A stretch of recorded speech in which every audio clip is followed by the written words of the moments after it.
So an important element of the system is to help you, now that you've captured some assessment data for the internal components, what is going to be required for the component 3 outcome.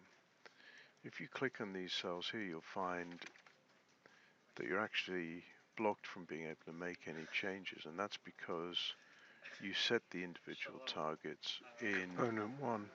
So on the component 1 sheet, we are able to set targets, and you can see that you can go anywhere from level 1 pass to level 2 distinction star, or any of the in between.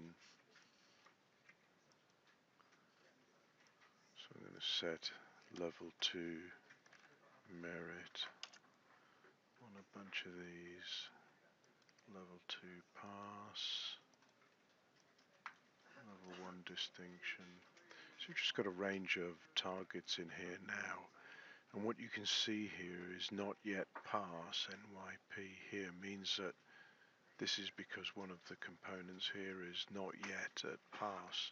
In order to get an overall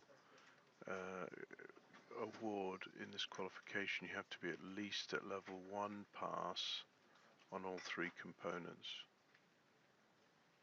So if we take Christine Davis and we go on Christine Davis to the component 2 assessment, we go in there